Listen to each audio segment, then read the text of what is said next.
This town was built on vision, courage, and community. That's So let's your finish time. what we started. Thank you. Diego? Okay, wow, you're being tight on time. So thank you everyone for coming tonight. It's good to see you all. Thank you KPCW on the Park Record. My name is Diego Zegarra, and 20 years ago, I came to this country. 8 years ago, I became a US citizen. That milestone moved me to give back through public service. In all my time in Park City, I've worked to bring people together through board service on over a dozen organizations and my many years as Vice President of Impact at Park City Community Foundation, where I've focused on advancing mental health services, expanding access to youth sports, or sustainability initiatives. My work has always been about strengthening the fabric of this community and ensuring that everyone has the opportunity to thrive. I'm running for office because I believe our council can lead with both vision and compassion, protecting what makes this place special while ensuring it remains accessible and vibrant for you and generations to come. Thank you.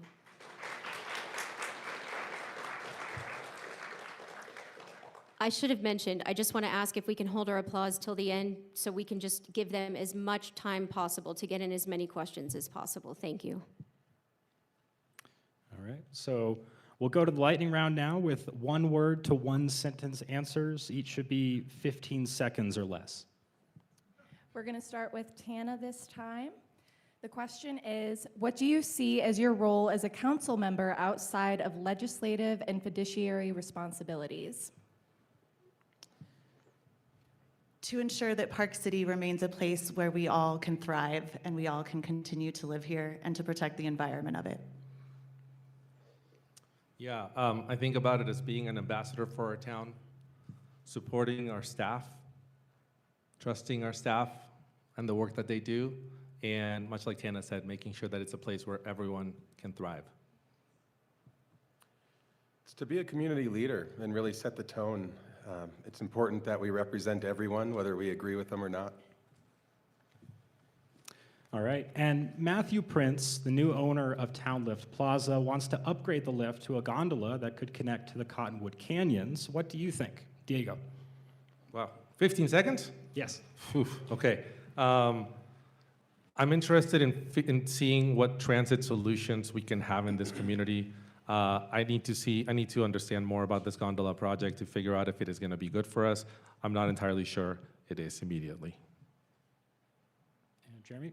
Oh, apologies.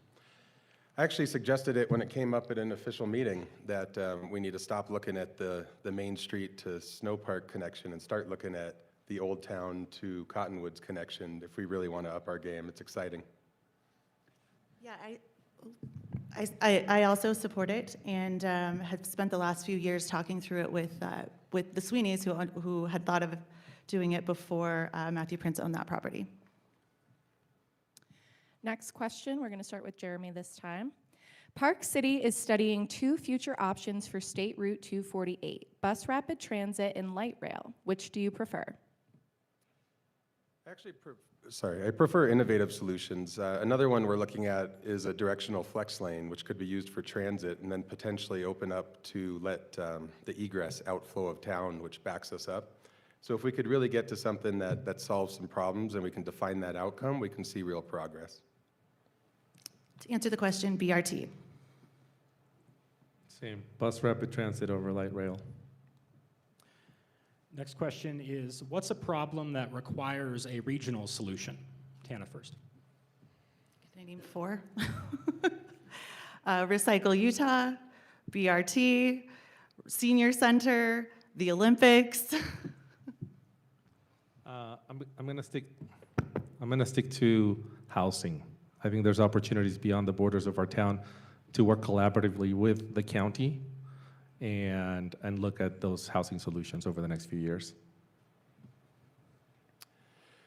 So my top 3 would probably be traffic and circulation improvements. Our arteries are an issue, and that goes beyond our local region. It also goes down to the Salt Lake area and the Heber Valley.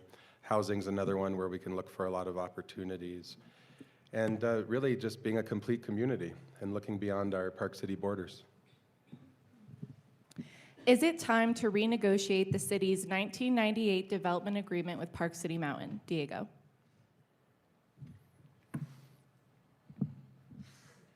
How long has it been? 27 years? Yeah, I think it might be time. Yeah, I'd be happy to. You know, how this works is a private entity requests a revision, and if the mountain would like to pursue upgrades in collaboration with the city, I'd be first in line to do that. Yes, absolutely. As we go into the Olympics, I think that it's extremely important that we retake a look at that with the resort. And beginning with Jeremy, what's the last book that you read? That's a good question. I actually listen to comedy books quite a bit, and the Nate Bargatze one that just came out was the latest. So it's fantastic. I recommend it to everyone. It's called Big Dumb Eyes, and it'll give you a good laugh. On Our Best Behavior, which is a book about empowering more women to be in leadership roles. The book is called Abundance by Ezra Klein. There's a lot of lessons for our community in that book. There's opportunities for us on how we approach projects and what are the reasons that projects are stopped by. Abundance by Ezra Klein. Tana, you're going to start this next question. Do you support the plans in motion to build a new senior center on the, sorry, I don't know this word, Mohani parking lot across the street from the library? Yes, I do support that. On the Moini lot, yes. Unequivocally, I think we owe seniors a place that is commensurate with their investment in our community. I'd love to see that place be state-of-the-art and a fantastic place for everyone to go spend time. Absolutely, and we need to do it right. You know, when you do something, if you don't do it right, you end up doing it again in a few years. That would be the wrong solution, and we need to do it in collaboration with the county as well. Our next question, would you support expanding e-bike use on local trails?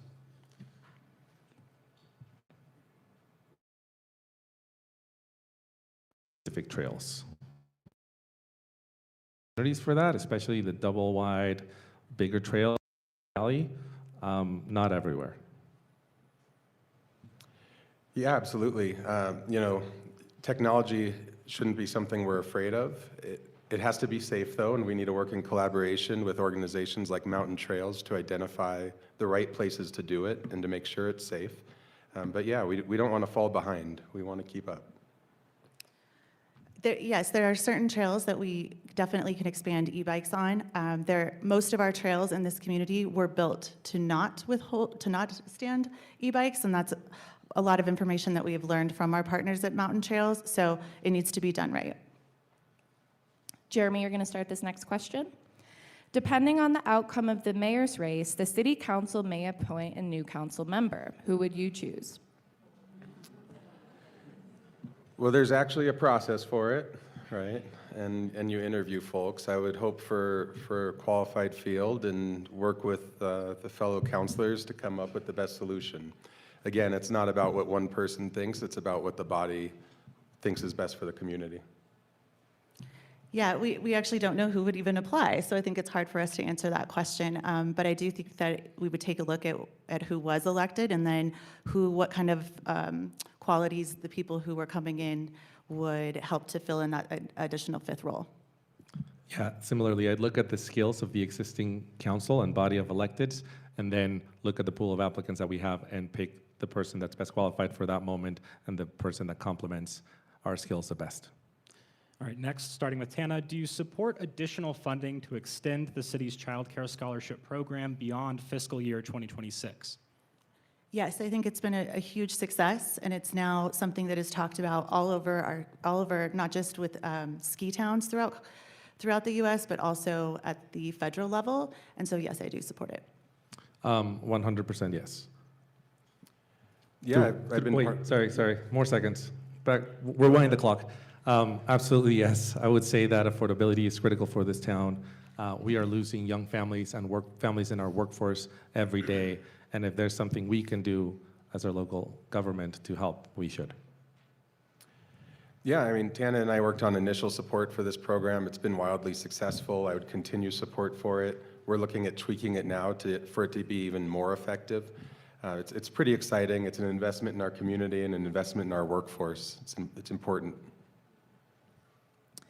Diego, you're going to start. Would you like to leave Main Street as is, make traffic one way, or add more pedestrian space? As is, more pedestrian space or one way? Yes. I would be interested in any updates that we do to Main Street, make sure that it remains the special place that it is, keep an eye out on historic preservation. I like the idea of mobility and walkability improvements in the area because as many folks that have walked it in the winter know how narrow those sidewalks can be, and from a safety standpoint, I would invest in that. So yeah, I've said it on the record, I support traffic and circulation improvements in the Old Town area. They're necessary. I support looking at some innovation as long as we preserve the historic character and the unique charm we have here in Park City. That would absolutely be a shame to harm. It's a gem. And the curbless street idea is a really cool one. So it gives us the flexibility to try things like one-way or bi-directional traffic or diagonal parking or stacked parking or whatever the case may be, but really giving us options to play with.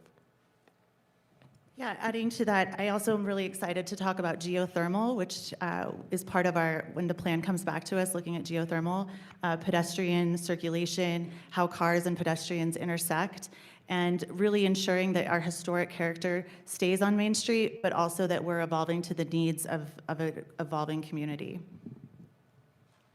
Okay, now moderators are going to ask general questions and candidates will have, sorry, do you want me to start again? Moderators are going to ask general questions and candidates have up to 1 minute to answer. Rebuttals up to 30 seconds will be allowed when needed and at the moderator's discretion. I believe we're starting with Jeremy on this one, who started last time. Yes, we'll start. Okay. So what's the biggest concern you're hearing on the campaign trail, and how will you work to fix it? Sure. So, you know, the biggest concern out there, I think, is that we maintain the fabric of the community and that we keep Park City the magical place that we all believe it to be. And that can mean something different to everyone. And that's why it's important to represent the entire community in all that we do. It's not about pushing a personal agenda or ideology. It's about doing the best work for the greater good. And people are really concerned out there about that happening. The other big one is around community safety. And that's always been a focus of mine. Neighborhood preservation, keeping it vibrant, making sure people can walk and bike. You're never going to get them out of their cars to reduce traffic and take cars off the road unless you can make people feel safe. And the actual improvements that have gone into place, and the ones shared even last night at the Transportation and Transit Open House at the Mark, really exciting stuff that really moves the needle. We've seen more people than ever walking around, and we have to continue that great work. Yeah, so of course, I think for 4 to 5 decades, the number one concern has been traffic and transit. And so that continues to be something that we will continue to work on. A lot of people are, really interested in what we can do in order to get ready for the Olympics and what kind of federal programs there will be and what kind of state programs there will be. And then also, how do we ensure that we are going to continue to have an environment that we can ski and that climate change is happening all around us? And are we going to be able to have long enough winters? And so that's something that I'm hearing consistently as well, and that people just want to preserve the way of life they have here, but they also fear that it's getting to the point where it's so expensive that we're just going to become a retirement community. And so keeping families first and putting that at the forefront of ensuring that our future generations have a place to grow is one of the top priorities for me. Yeah, similarly, first of all, thank you if you've opened your door in the last few months. I've really enjoyed the conversations, and what I'll say is that traffic and transit, traffic is really one of the main issues folks have brought up, and it has been an issue in this community for such a long time that it's hard to promise a silver bullet solution for this or a home run, but I'm interested in getting some base hits here and invest in innovative transit solutions for our community that help get get visitors out of their cars and into public transit, which is incredible in our town. The other concern I've heard And you saw it, I think this or last week in the Park Record, where former city manager Matt Dias talks about affordability and the challenge that our community faces over the next few years, and who gets to live in this town, and how do we make this place welcoming to the world and to our workforce as well. How would you rate the city's preparation so far for the 2034 Winter Games? What would you do to seize opportunities and mitigate possible issues? Tana starts. Yeah, I actually think that we're moving in the right direction. We have, the mayor sits on a committee at the state, and she actually chairs that right now, and that will go with the mayor's seat.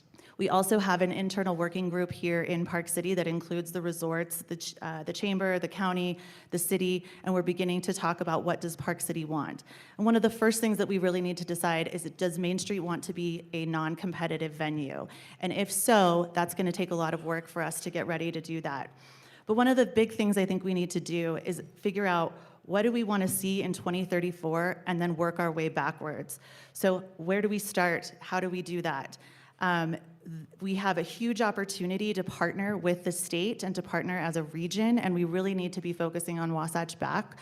2 weeks ago, I attended a meeting with Senator Curtis and members of the Wasatch Back. That included our county, Wasatch County, and Heber. And he was very, very clear to us. He would like to go to, Where did you want to go? he Thank wants you. to go somewhere. Yeah. He wants to go here. I think we are moving in the right direction, and I think we're just a little bit behind the 8 ball. And one of the things I'd love to see is really see our community rise up to the occasion and leverage investments in transportation and housing over the next 8 years and 3 months. I think to me, the Olympics will be a lot of fun. It's a great opportunity to showcase our community and to once again welcome the world. I'm more curious about what happens the day after the Olympics and the Paralympics are over. Did we take advantage of this opportunity and this moment, or did we let things happen to our community that we didn't want? Have we been thoughtful about affordability and who gets to stay here? Have we worked hard to keep our sense of community? I'm very interested in the first 6 months in office for us to look at a compact, a set of values, much like we did before the 2002 Olympics, for us to adopt and as a community live up to. Park City has discussed redeveloping several city-owned Wait, pro- one more person needs Oh, to sorry. go. Go ahead, Jeremy. All right. Pardon me, Jeremy. I'm used to it. It's okay. All right. Thanks.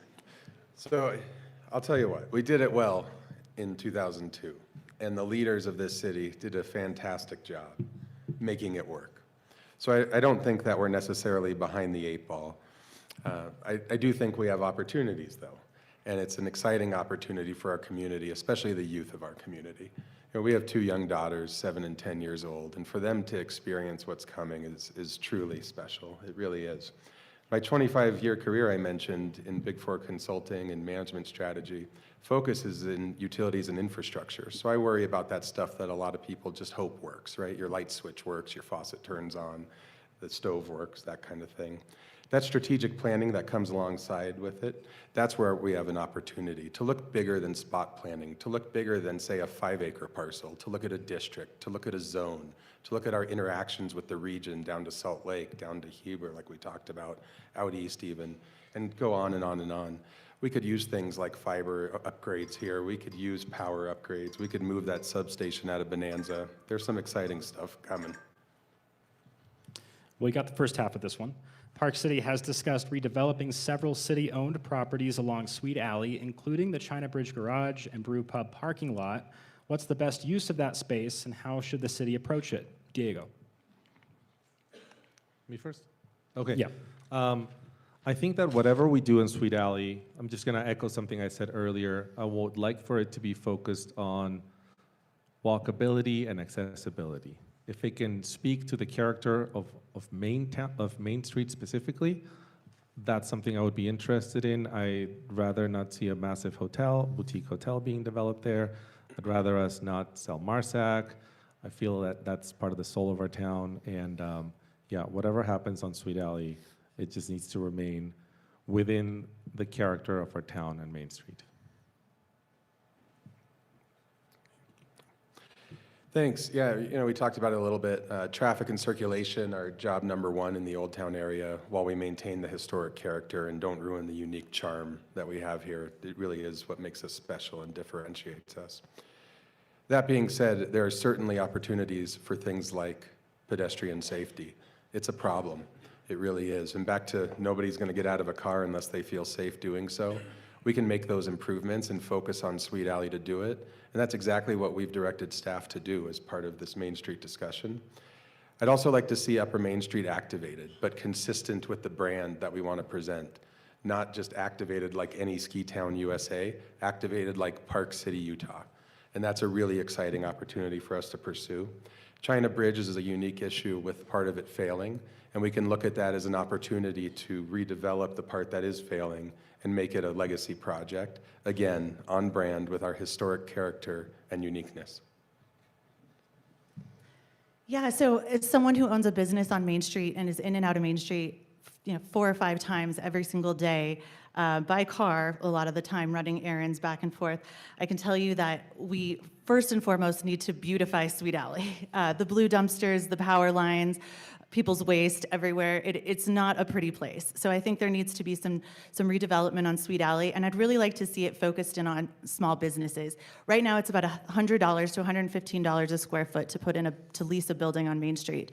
And if we had the ability to allow small businesses on Sweet Alley, if we were to redevelop China Bridge and give people the opportunity to to be young entrepreneurs on the street, I think that would really change the types of businesses that you would see, and hopefully bring locals back to Main Street as well. I also think our intersections are extremely really hard to navigate. So that's the Heber and Maid one that needs to actually be fixed, and then everything underneath underneath the ski bridge. But and of course, the number one thing was Brew Pub Lot. That goes fast. Jeremy, the Sundance Film Festival is leaving Park City for Boulder in 2027.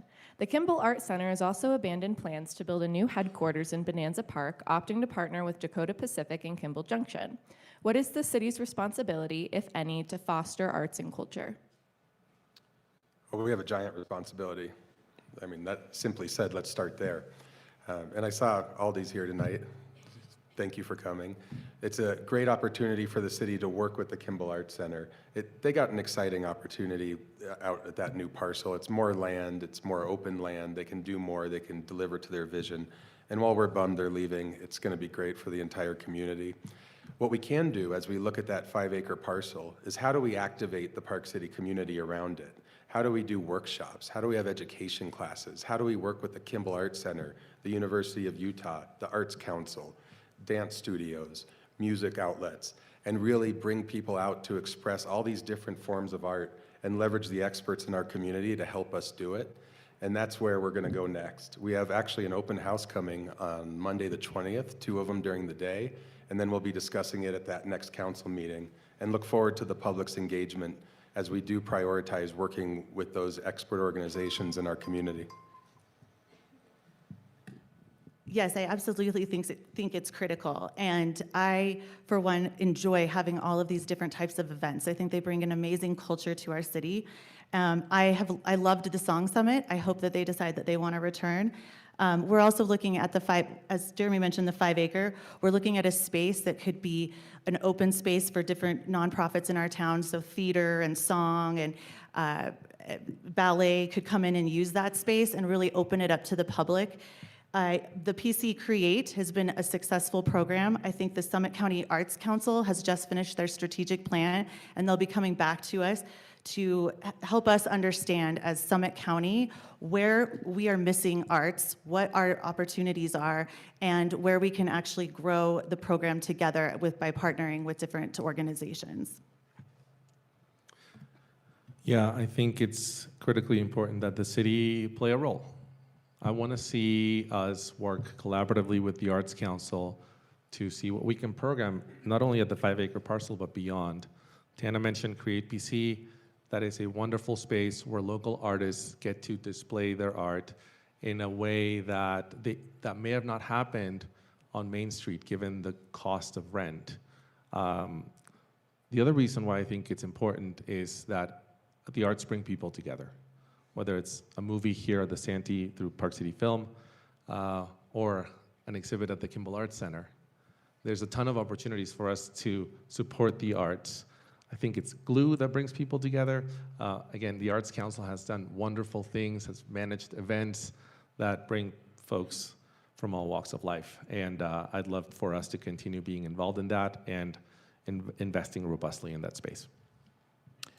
The next question, beginning with Tana, is the Larry H. Miller Company, which owns property in Richardson Flat, has expressed interest in working with the city to develop the area. How do you plan to approach this? Well, it definitely needs to be a partnership that happens out in the forefront with the community involved in that. That space of Richardson Flat was a transfer agreement for this Flagstaff agreement. So the density was transferred so that we could build the Montage and build all of these giant millionaire homes up in Deer Valley. I, for one, if I would have known this would be happening 30 years ago, I would have said, you can build at Richardson Flat, we'll keep open space at Montage. So we need to be very careful when we think about this was annexed into Park City as open space and recreation.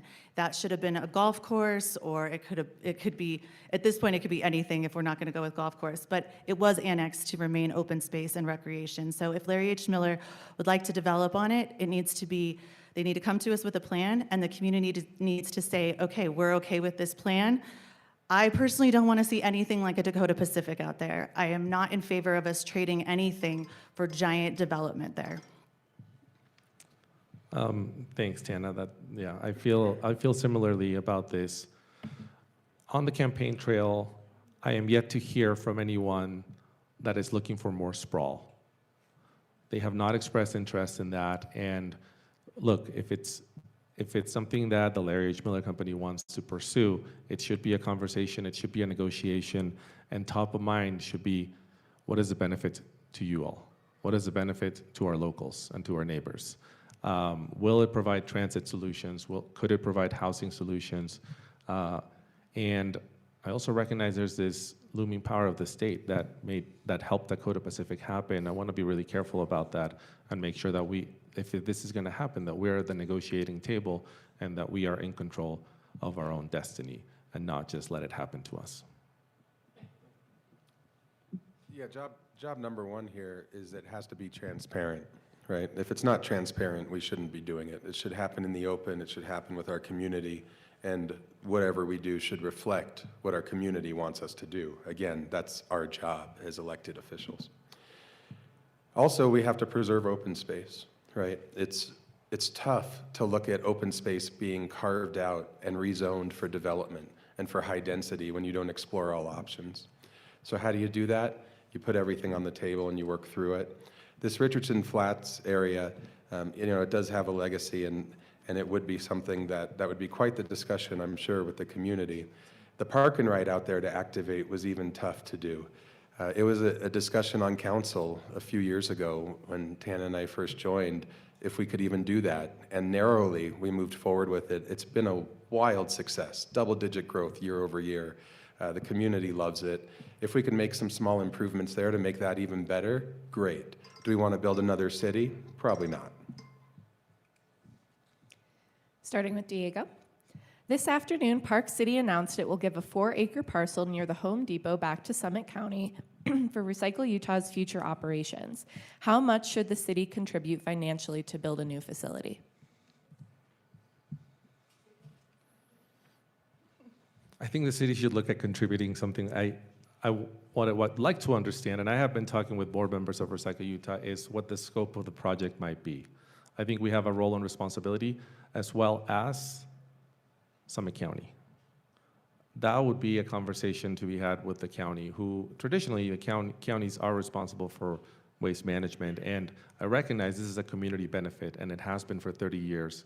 I can't imagine our community without Recycle Utah, and I would like to consider some level of investment to be determined by the scope of the project and what kind of partnership we could enter into with Summit County, as well as community members.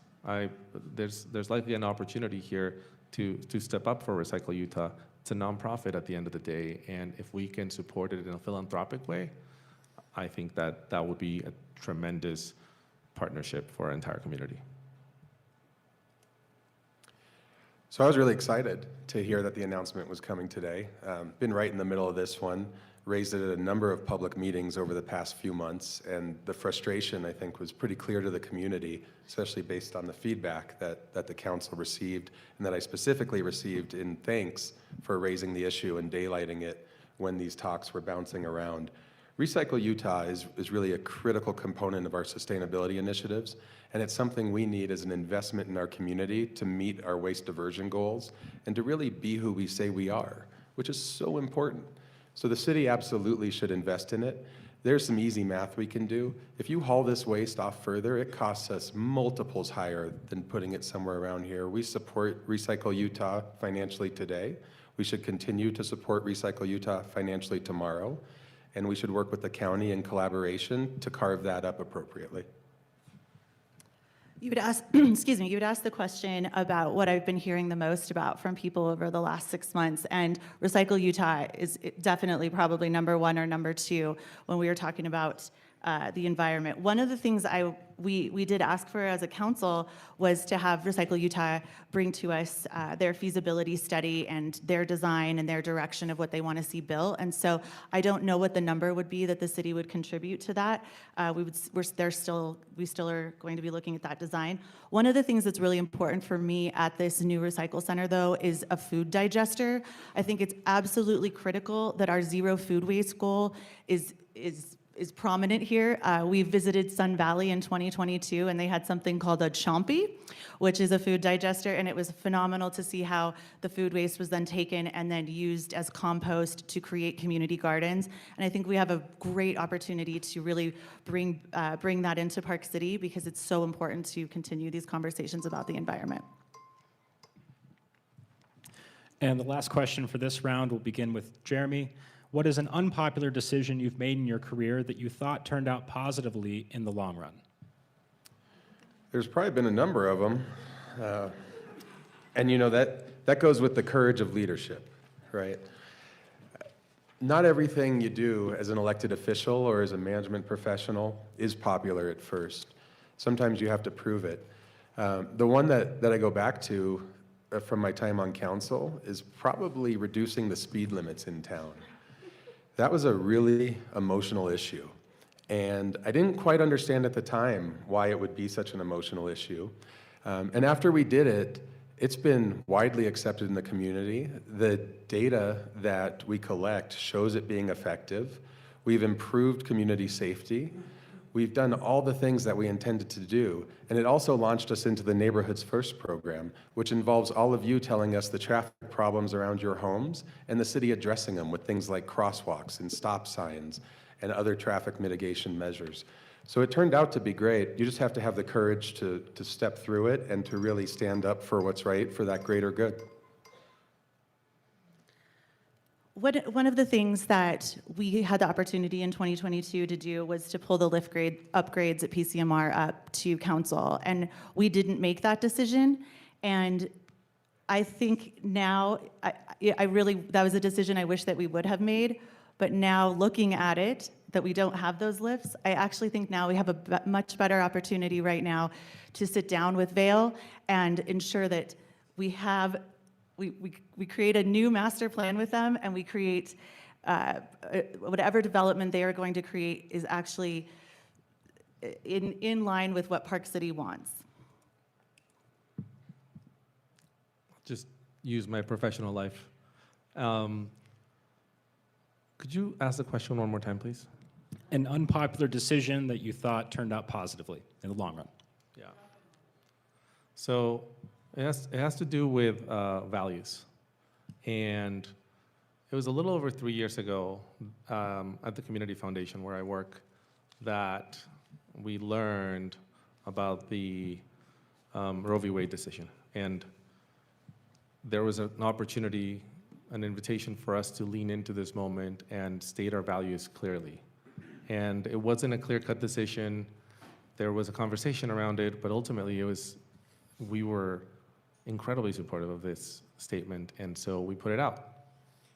And we got a call or two, and it seemed uncomfortable at the time because people had different perspectives, but ultimately I'm proud what we did, of what we said, and what we stood for at the time. And that's how I plan to lead. Those are my values, and I hope that I can represent this community in that way as well. Okay. This is the time for you to ask each other one question. So you will have 15 seconds for the question, up to a minute for the answer, and then 30 seconds for rebuttal if needed. After that, audience, it's going to be your turn, and so you'll come up to this mic, but please don't come up until that portion. I'm just letting you know to get your questions ready, get your shoes on, whatever you got to do. Okay, so for this portion, each candidate asks another person a question. Tana, we're going to start with you. Okay. My question is for you, Jeremy.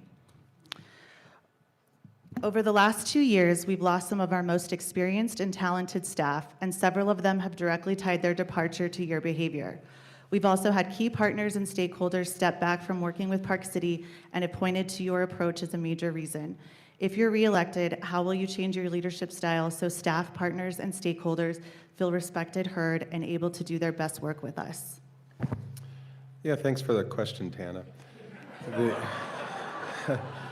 I'm actually glad you asked it. I am, because I think there's a lot of rhetoric out there that doesn't necessarily reflect the truth of the situation. As I spoke before, my career in consulting and management strategy, organizational change is a big part of that. And it's hard. It's hard no matter where you do it. In a private environment and in a public environment, I found it's even harder because there's a lot of eyes on what's going on. We had to evolve the organization of the city, and we did that. Now, nobody was ran out of town, and we did lose some people I wish we didn't, but that's normal in any organization. What I can say is we also lost some people that helped us then move the city forward. And our team, as our city manager who just left said, is stronger than ever. We have the lowest attrition we've seen in 5 years. That's incredibly exciting. We have an all-female executive team, incredibly exciting. And it's been an honor to work with Mayor Nan as the first female mayor over 140 years of our history. So I think we're well positioned for the future, and I'm excited for what's ahead. Thank you. Okay, Diego, it is, well, if you'd like a rebuttal. I don't think one is necessary. Okay, then Diego, it's your turn. You'll have 15 seconds to ask the question, and then whichever candidate will have 1 minute to answer. Sure. Also to Jeremy. I'm popular. This is new for me. Yeah, no, this is kind of a softball. All right. Okay, so 4 years ago, your yard sign said, "Be kind." And now they say no special interest. Do you believe that kindness doesn't have a role to play? No, I absolutely do. And about a third of them out there still say be kind. I just ordered about a few hundred more.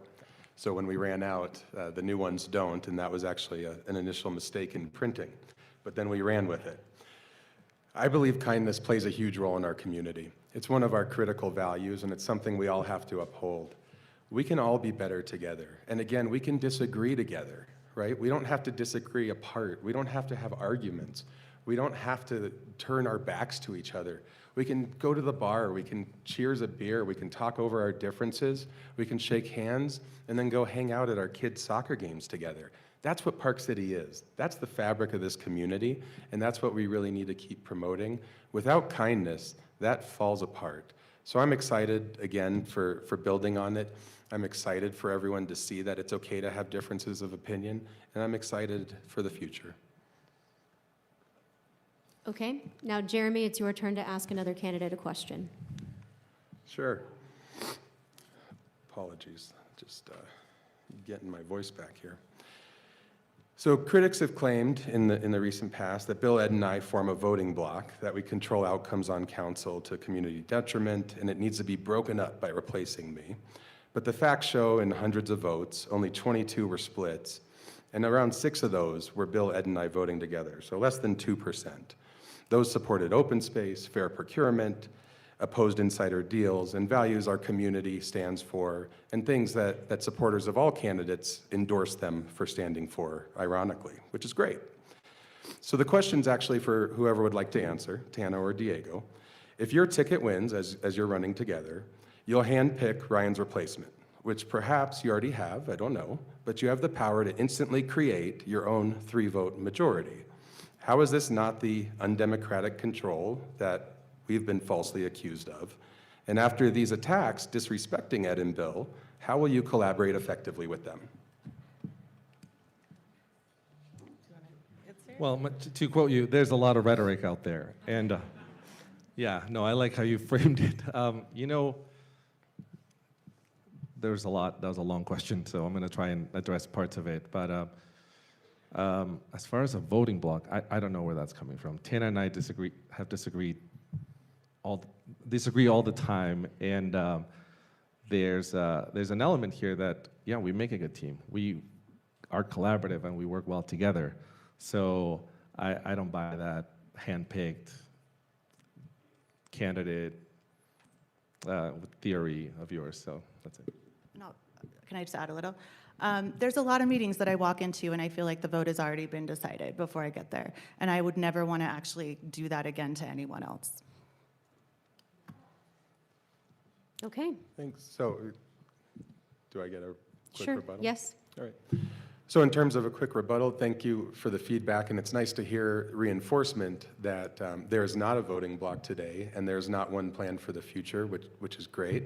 And it's also positive to hear that we can collaboratively work together to make sure that everyone feels welcome with their opinions. Thank you. Always. Okay.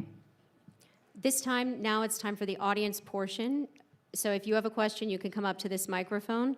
You'll have 15 seconds to ask this question. Again, please no grandstanding. Please get straight to the question. If it goes on too long, we will ask you to get to the point. Thank you very much. And then the candidates, you'll have 1 minute each to answer. And the lights are so bright. Sorry. Can't see you. And if you could state your name and then to whom you're asking the question. John, excuse me, thank you. John Greenfield. Diego, you've said that if elected to city council, you intend to keep your full-time job with the Community Foundation. That role comes with a professional salary and benefits, and the foundation also receives funding from the city. Given that, how do you justify remaining in deed-restricted affordable housing? And how would you address the obvious conflict of interest created by being paid by both the city and a city-funded nonprofit while claiming to represent taxpayers impartially? Thanks. Okay, there's a few pieces of misinformation there. Thank you for the question.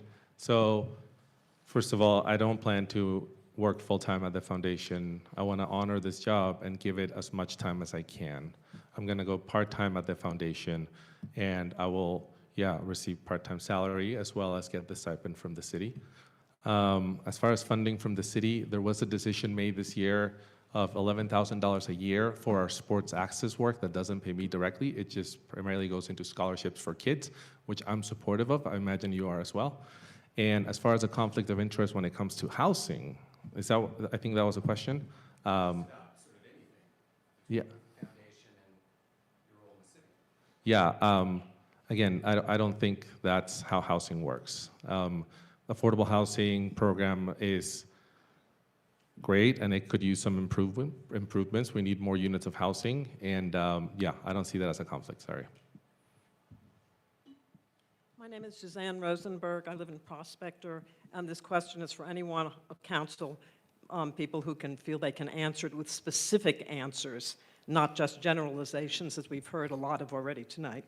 A significant portion of the funding that supports our city is brought in by people who come here to ski at Park City Mountain, which is owned and operated by Vail. Many of the ski lifts within the Park City side of the ski area are outmoded and outdated. What can the city do to facilitate Vail's updating and improving the lifts so we retain our reputation as a world-class ski area and continue to attract all of these people who help support our community financially? I think I answered that a little bit of we need to have a new MPD with Vail. And so we need to actually be sitting at the table with Vail and figuring out what they want to do moving forward.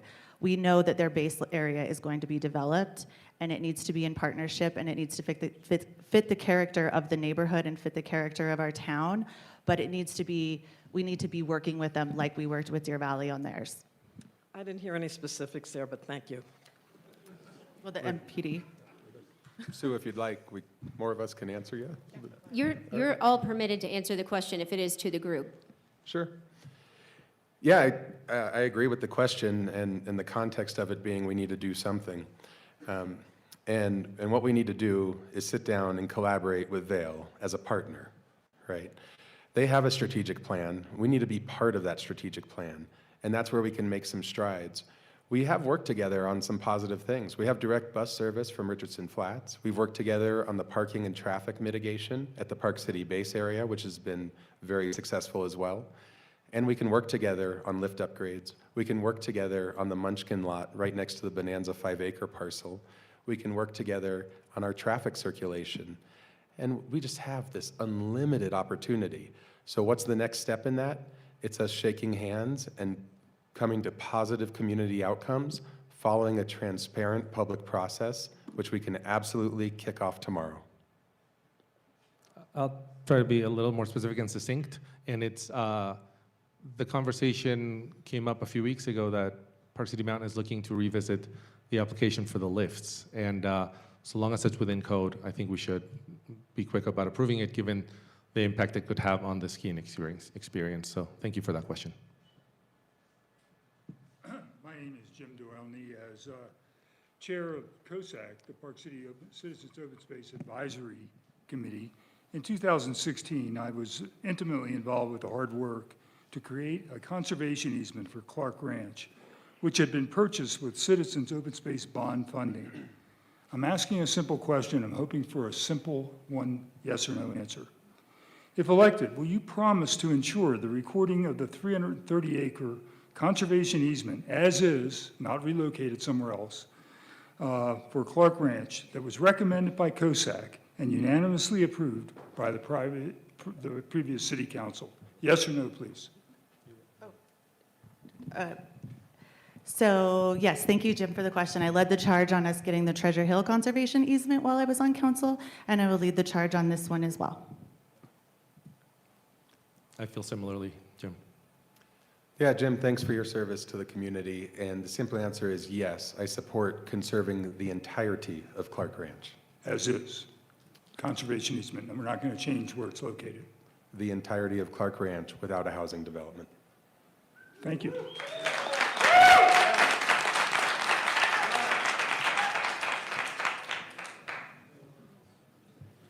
Catherine Fagan. As parking is moving more and more towards fee-based traffic control, my concern is that this is hurting the locals who live within the Park City limits. We can't always take a bus everywhere because they're not routed everywhere, especially in large residential areas such as the vast majority of Park Meadows. And as soon as ski season is over, and even in fact before the ski roads close, the transit systems for the city go down to 30-minute intervals and run that way all the way until the ski season begins again.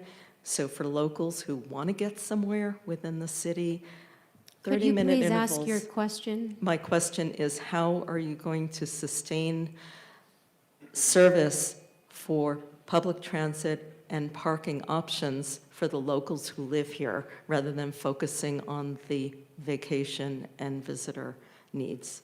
Thank you. I'll jump in. And I think we saw a pretty success. I got to give credit to this council for executing on a project that I thought it was useful to the community, which was the parking passes for Bonanza Flat. I've recently heard from other communities that do this as well, and I'd be curious to explore what it might look like for a local parking pass for greater access to areas, especially in those downtimes that you mentioned. So that's an idea I'd love to explore. Yeah, I'll jump in. So we've talked about it on council for a few years, the idea of parking permits essentially for residents and taxpayers. I love the idea. It has worked at Bonanza Flat, and that's been in collaboration with a bunch of different agencies. It's really exciting. You know, the argument before is that it wouldn't be fair or it wouldn't be equitable, which I strongly disagree with. I think what's not fair or equitable is not giving our taxpayers access to why you're here, right? I mean, why we enjoy the mountains, why we enjoy Park City. This place is so unique and so special. And then to say, but you can't leave your house to go do anything, I mean, that's not proper. So we can look at neighborhood collections. We can lean on our transit team, who's the best I've ever seen it. They're innovative. They're willing to try stuff. They're willing to reach our neighborhoods. We've just done it with new bus service to the Erie for the first time ever. We have Park City Heights covered for the first time ever during our term. And there's more opportunities to come. So I think there's a few prongs here, but we can certainly explore all of them. I'm good, yeah. Do you want to, I know we're running out of time, so. Thank Okay. you very much. Yeah. Good evening. Douglas Dudich. I'm sure a couple council members know me. I'm here to speak about the rail trail. And for 15 years, we've tried to stop development of the rail trail. We got a big X last night, not doing any further transportation on the rail trail, but it seems to come up every other year or every year between Bonanza and the 40.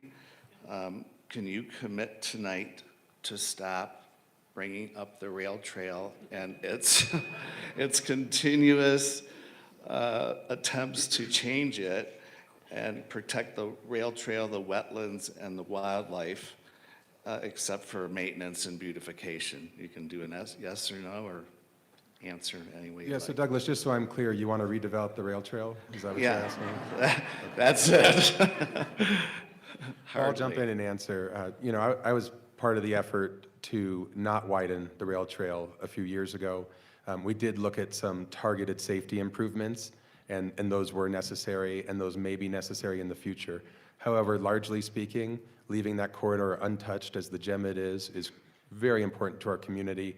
Our job's to reflect that, and that's what I commit to do. That's a great answer. Anybody else? No, we are not going to put a train on the rail trail. Not just a train. Let's leave it like it is.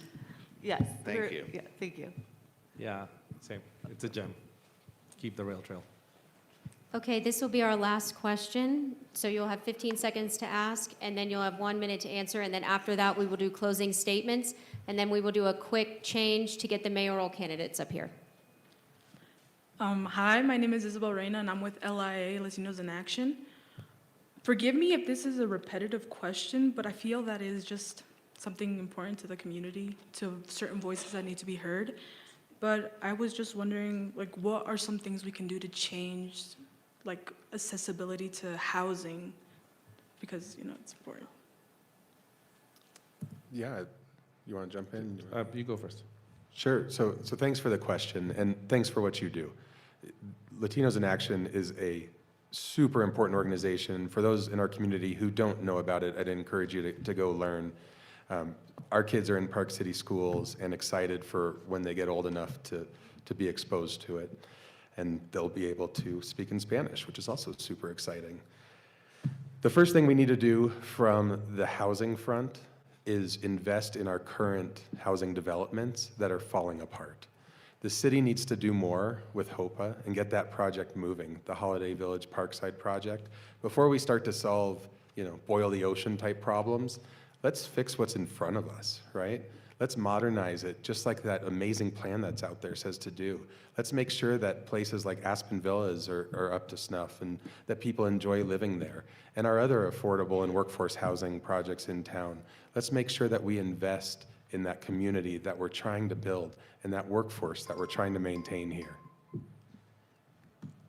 Thank you for the question. I was actually at the high school today presenting to the Latinos in Action class. And thank you to all the students that are here joining us for perhaps your first political forum. Great to have you. And thanks for the question. I think that there are some low-hanging fruit when it comes to housing, Holiday Village Parkside being one of those projects for sure. Continuing to support Engine House and where it is, it's a great location. Projects like that make a lot of sense to me, and I think overall help our workforce in the community. Most importantly, I think we need political courage, the political will to move some of these projects forward that at times have resistance, and I've seen it over the years. And I think that we need a little bit of political courage these days. Thank you. I'll just add a few other things. We have yet to have a housing project come before us that doesn't have quite a bit of pushback and a lot of and a lot of reasons for it to be concerned, and that's because we live in a place where there's not much density to build on. And so I do support the housing projects that we have in front of us right now, and I also think there's an opportunity for us to look at infill zoning. Our zoning does not always allow for us to put in things like if a small business wanted to have workforce housing above their building, or if there's this place where you could put in ADUs, which are accessory dwelling units. Those are allowed in our community, but we're not promoting those types of things. And I think that there's a way for us to start moving the needle by having more opportunities for private homeowners and for private businesses to be able to build their own housing. And we can do that through our zoning. Okay, thank you. And thank you to everyone who asked a question tonight. I appreciate it. Now, we're going to have 1 minute each for closing statements. And since Tana went first previously, Diego is going to start, and you'll have 1 minute. Great, thank you. So as we look toward Park City's future, I believe this moment calls for both courage and care. We need leaders who understand that progress and preservation can go hand in hand, that we can protect the character of this community and make room for the people who make it work. I'm running for office because I believe in a Park City that doesn't leave anyone behind, where teachers, firefighters, restaurant workers, law enforcement, and young families can afford to live here, where we are leaders on sustainability and where our shared sense of belonging is our greatest strength. So tonight, I'm asking for your support, for your vote, your voice, and your partnership. I think together we can build a Park City that lives up to its promise, a community that is vibrant and rooted in opportunity for all. My name is Diego, and I'm ready to serve. Thank you. Jeremy? Yeah, thanks for coming, and thanks for moderating, throwing this together. What I'm going to ask you to do is rely on my track record of proven success. I do what I say I'm going to do. They're not campaign promises, they're actions. I believe in accountability, and you've seen that, and that's why we have the best organization we've ever had ready to serve you in the city. I've prevented high-density development on open space, and I'll do it again with Clark Ranch, as I just said. I honor our general plan. I uphold things like historic character. I honor the community engagement that went into it. That's our job. It's not to push idealism. It's not to tell you you're wrong. It's to do what the community asks for. Some of these things aren't popular at first, like we talked about. They turn out great. Our former city manager once called me the chief skeptic. I took it as a compliment. I think that's our job, to stand up for the community, to ask questions, to challenge convention. It's not to be up there and drink the Kool-Aid and pretend all is great, when sometimes it's just not. I'm uniquely qualified and have the experience you need to be effective. So I'll close tonight with asking for your vote, which is a vote for healthy debate, strategic solutions, and fair representation, ultimately being a vote for all of our future. Thank you. Park City didn't just happen. It was built on purpose by visionary mayors, councilors, passionate volunteers, small business owners, locals who protected this place long before it was trendy or profitable. I carry that legacy forward. I don't just represent this town, I live it and I work here daily. And I've proven that I can get things done for locals, small businesses, and the long-term health of this community. I lead with action and respect and common sense, and I treat our team and our partners and our stakeholders with dignity, because that's how real progress here will happen. And let's be honest, nature, it's our economy. It's our biggest export. We're not talking about climate change enough anymore. We're not talking about the reality of what's actually happening to us. I will protect what makes Park City, our history, our character, our environment. It's time to bring environmental stewardship back to the forefront and protect our land, water, open space for our future generations. We've started big things, so vote for me and we'll finish what we started. Okay, thank you, candidates. Now we're going to take a quick break.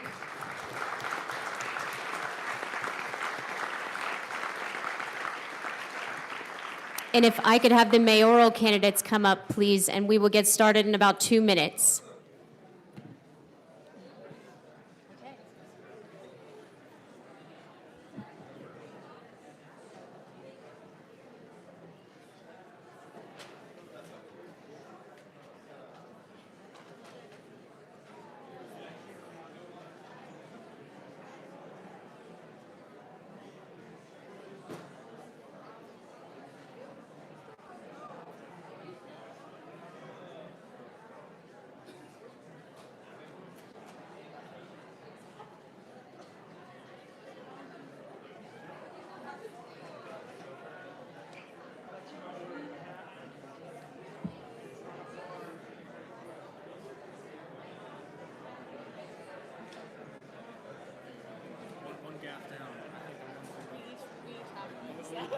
saw you get to say that word today, and I was like, all right, at least it's not me now. And I was like, that's how I know I'm not the Park City Monitor. Yeah.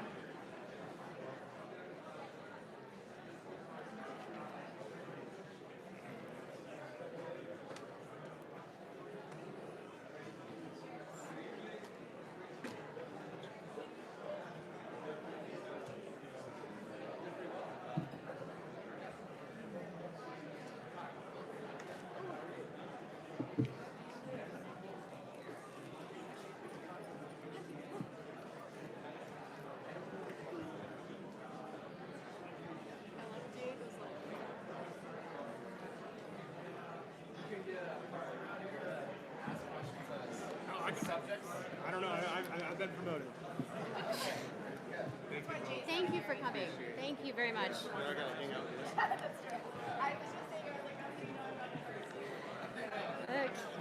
None of us are voters. You know? Start practicing now. Yeah, yeah.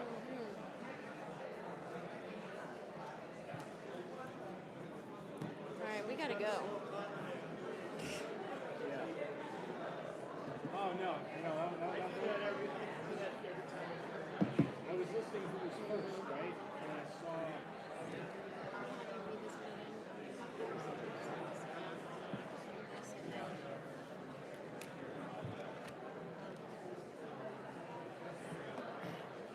I'm guessing we'll begin with Jack, because it's Ryan first. That's what I put down. I'm realizing we're all going to ask... It'll be easy, because I'll just ask Jack, and you ask Ryan. So Oh, easy.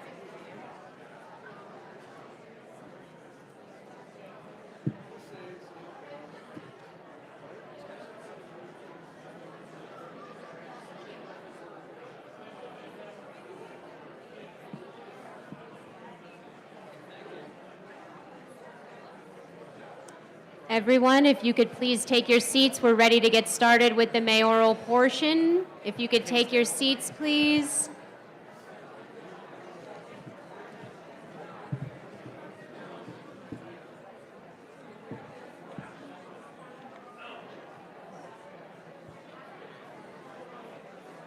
We want to give the candidates as much time as possible to get to your questions, so we'd appreciate if you could take your seats.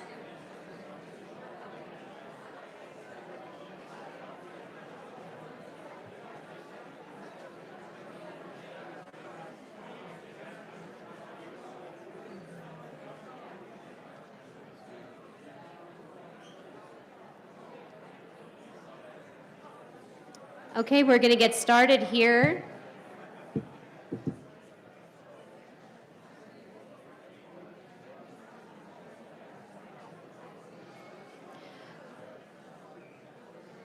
Okay, everyone, we are going to do the same format as before. We're going to get started now with the mayoral candidates. So we are going to do the same format. They'll have opening statements, then we'll have the lightning round, general questions. Then we will ask the candidates full questions. Each will have a minute to answer. They will get a chance to ask each other a question. And then after that, we will have the audience portion again, where you can come up and ask your questions at this microphone. We will also take questions online. We're streaming on YouTube as well. So if you're not here and you're watching online, please submit your questions that way. And then we will have closing statements, and we are trying to be out of here by 8 p.m., so that's why we're moving quickly. So thank you very much for your help and your participation.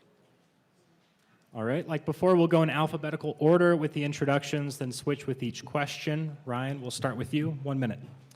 Thank you. It's great to be here and great to see all these faces in this room, so many of whom I know. I'm sitting here before you tonight asking you to allow me to lead. And I know that's a big ask, but I bring a lot to the table. Experience, 4 years in the Park City Council leading on our most consequential achievements. 5 years in the Snyderville Basin Planning Commission, leading the largest public hearings in Summit County's history.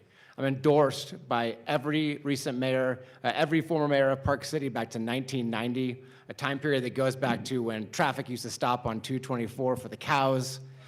I have a small business. I'm an employer. I understand the challenges of bringing together a great team at a small business locally and the challenges the workforce faces. And I'm a proud girl dad. I have 2 daughters, elementary age, in public schools. So I'm deeply rooted in our community, and I'm deeply invested in our future. And I look forward to talking to you tonight about my vision to move Park City forward with positive leadership. Jack? Thank you. Thank you, KPCW and Park Record. And I'd like to thank all of you for coming tonight. I'd like to start by telling you that I love Park City. Believe it or not, from what you read in the paper, that's actually true. I love this town. I'm running because I've identified a few issues, and I think I see an opportunity to do better. The National Community Survey has made it clear that we all love the nature, recreation, outdoors, and safety that we have in Park City. On the other hand, residents have actually given the feel that they're not so sure that the town is on a positive direction. I want to raise the voice of residents who are too often disregarded. Good leadership doesn't mean that everyone needs to pretend that everything is good. Good leadership needs to reflect the needs of residents while balancing the commercial interests of visitors and other stakeholders. Suggesting that improvement in the balance of the town is not hateful. It's optimistic. I'm Jack Rubin. Thank you. All right, thank you, candidates. Now is the lightning round. So each question, it'll be very short. We're looking for a 15-second answer, maybe a one-sentence answer, and we will alternate who starts. So since Ryan, you went first, we are going to start with Jack. The first question, do you support the plans in motion to build a new senior center on the Mawinnie parking lot across from the library? Absolutely, and I want to see the funding put in place so it can go vertical. Yes, I do. But key questions to be answered. We've picked where, but we still need to pick how much and how big those plans are incomplete. We got to push them forward.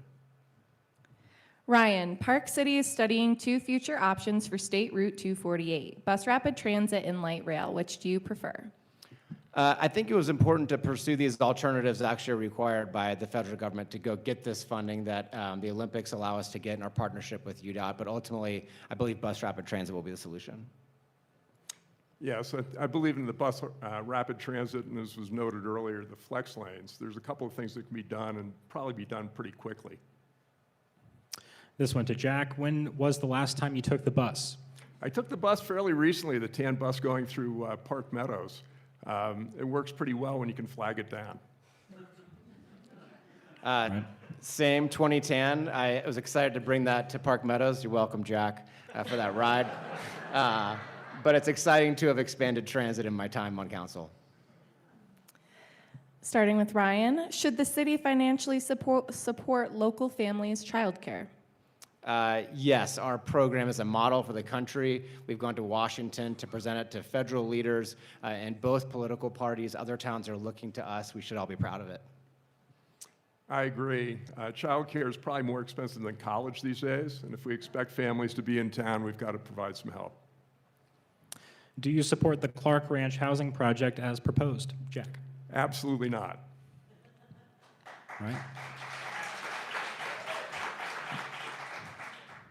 I do support the Clark Ranch housing project and that 10-year vision, unanimous vision of successive mayors and council. We're at the last mile. This is where it gets tough. We have to work with the residents, provide the mitigations for that neighborhood, but it's important that we live up to our commitment to deliver housing for our workforce. Would you like to leave Main Street as is, make traffic one way, or add more pedestrian space, Ryan? Well, I'm well on record that I want Main Street to be much more pedestrian friendly. The sidewalks are dangerous. In the winter, we see folks walking in the street, dodging cars. We have an opportunity to transform the experience of being on that street. I'm not a fan of one way. I do think that there needs to be some sidewalk expansion. There's some other models that have been used elsewhere with automatic bollards and other solutions that are certainly worthy of pursuing. And should the city continue pursuing public-private partnerships to create affordable housing? Jack.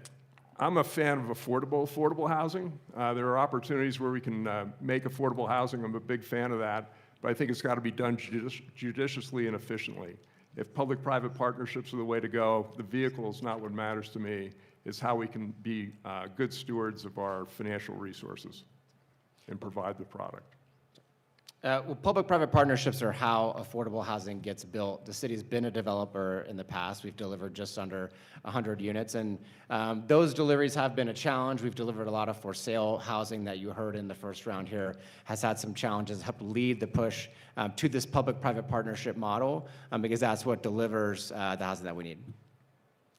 Ryan, what's the last book you read? Well, it's funny. I want to say Abundance by Ezra Klein because it's the last important book that I read, and it's a great book. Everyone here should read it. But truly, as I was sitting back there with my wife, she said, it actually is Richard Scarry's funniest storybook ever to my children yesterday. So, guilty. Jack. Believe by Ross Douthat. Next question is, should Park City build aerial transit, and if so, where? Jack. I'm actually very intrigued with the idea of Richardson Flat to Snow Park. I'm not a fan of Snow Park to Main Street in any of the 5 locations. I think that's been proven not to be feasible. But having a 10-minute ride from Richardson Flat to Snow Park, I'm fairly intrigued by that. It deserves more research. Yeah, I've supported looking at that and passed votes to do so. I think we got to be, we have to have our antenna up about feasibility for these solutions of flying gondolas through over people's houses and quickly sort of understand is this feasible or not, and pursue solutions that are actionable and that can happen more quickly. But would we love a gondola network in town? Of course, that's a fantasy I think that we can all envision and sounds great. Just need to make it real. Parking availability in town. Too much, not enough, or just right? Ryan. Yeah, I think parking's about right. I'm not in favor of expanding parking. Certainly in Old Town, we really want to take pedestrian, transit, bikeability approach first. When we look at potentially redevelopment areas, new neighborhoods like the Bonanza Park neighborhood, I think that's where we could have an opportunity for a shared parking model that does sort of mirror Old Town. But in general, our residents' number one concern is traffic, and traffic is a function of how many parking spaces a car has to drive to, so we have to be very careful about increasing our parking supply. I think parking's got to be part of an integrated solution. The standard model is that Old Town is grossly underparked. The real issue is before you do anything with China Bridge, we've got to come up with some alternatives because we just simply can't take it down and expect Main Street to survive. We've got to come up with an interim solution and make that work while we work on that opportunity as it's been classified. Okay, we're entering the next portion now. Moderators will now ask general questions, and the candidates, you will have 1 minute to answer. Rebuttals of up to 30 seconds are also permitted if needed. And Jack, we'll start with you.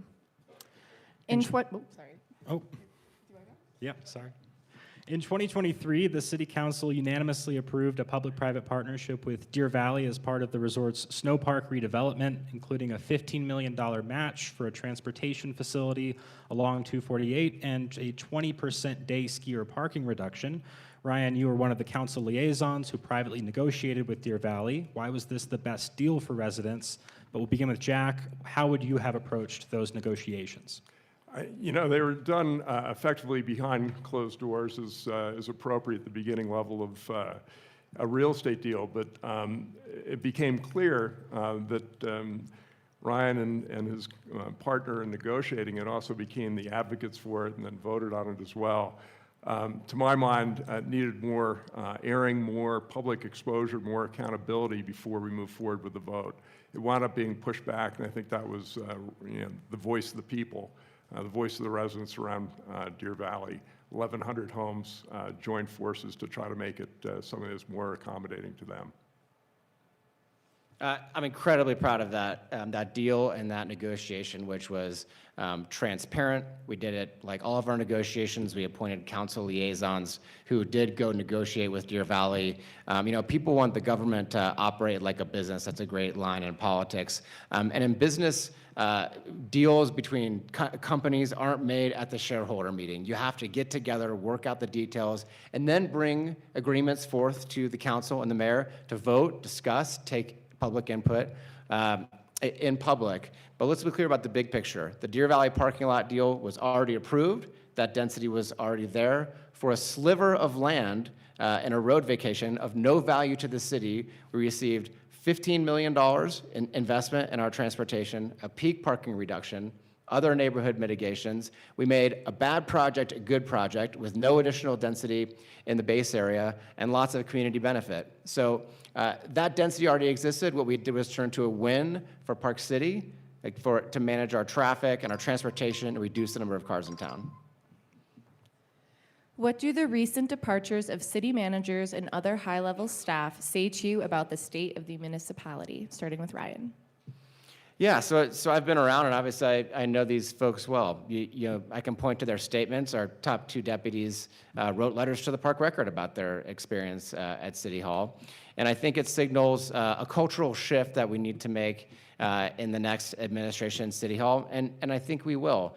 We need to have a positive culture that rewards risk-taking and innovation, lets our employees make mistakes, doesn't use our employees as political pawns to ask difficult questions, surprise questions. I can look really smart by asking a gotcha question of a staff member. Ryan really did his homework. But that's not how teams are built. It's not how we get the best work out of our people. And so as mayor, I'm going to lead the council to change our culture to focus on teaming with staff, supporting our staff so that we can get the best work out of these people. These are mission-driven people who don't work in government for the money. I can tell you that. They want to be part of the mission. They don't want to tell you what the mission is, but they want you to tell them that you have a goal, that you have a vision, that you have a mission, and that you're part of the team trying to make something happen for the community. That's what drives them. I think we've got a great opportunity going forward. We've got the appointment of a new city manager that Mayor Dan has been kind enough to delay until this election is over. The city manager is the leader of the team. I hope we'll get to qualifications of that at some point, but for me, is having a city manager who can elicit the best from his staff to create the culture, as Ryan alludes to here, where people want to do their best work and provide actionable, vetted alternatives for consideration by the council. I've been to plenty of council meetings, and there have been some things that have been presented what I would call in non-actionable form. Those are great for discussion sessions, but we also have sessions where there's to be a vote, and what is presented hasn't been presented in an actionable format. I think that's a culture shift that I'd like to try to lead as mayor. Beginning with Jack, what would you have done if you were mayor during the Park City Mountain Ski Patrol strike? Oh, that's easy. I think that was something that was foreseeable. Between City Hall and the chamber, there wasn't much intervention. As a matter of fact, I don't think there was any. I think having some sort of moral suasion to bring the two parties together, I would offer to do that in my office or any venue of their like, to try to solve a problem that gave Park City an incredible black eye that's going to resonate, and we're not going to be over it this year or perhaps the next. There are going to be ripples going forward. We had a lot at stake at that, and we should have been at the table. Ryan? Yeah, so that ski patrol strike was terrible. We all had guests, and it was the holidays, and our community was embarrassed. That the name of our town is on that resort, and it was sorry to see. But I actually had concerns about us issuing a statement towards the very end at the urging of members of our council. It's irresistible. What is a more sympathetic group in town than our ski patrollers? I mean, I've been rescued, admit it. I've gotten in a hard way. But we also got to be really careful because we have really important relationships with the resorts. These are complex negotiations about which the city has no real information, no expertise. I don't think Ed, Bill, and I are really qualified to weigh in with a really strong statement taking a side in a complex labor dispute between an international union, ultimately, and a publicly traded company. And so we have to be very cautious about how we manage our relationships, which is not to say that we obviously don't stand for our ski patrollers. We shouldn't be zealous in protecting the ski experience. But that doesn't mean we have to make public statements without context that sort of serve red meat to the community. Starting with Ryan. The mayor only votes in special circumstances like breaking city council ties. How will you accomplish your goals given the limited power? The mayor doesn't take a vote, and that's the most common question people ask me is, why would you want to give up your vote? But the reality that I know, and I think Jack knows, is the mayor is the only person on council, mayor's a member of council, with an office in City Hall. The mayor influences the agenda. The mayor manages the city manager day to day. And this work stream, this flow of work that happens in between the few hours of a council meeting that you see is going right in front of that mayor's door. And the mayor has the ability to grab staff reports, to shape them into things that are more actionable. I agree with Jack on that. The question that at the end of a staff report shouldn't be discuss. It should be A, B, C, how are we moving forward? So the mayor has tremendous influence behind the scenes. They're absolutely the most influential member of council without a vote. But it is exciting when the mayor votes. We had a special dance we did for Nan. Like, I think she's voted 3 times. But it goes a lot deeper than simply voting. Jack. The reason that, is that going? Okay. My reason for pursuing the mayor's seat as opposed to the city council is I think it plays to my experience and my strengths.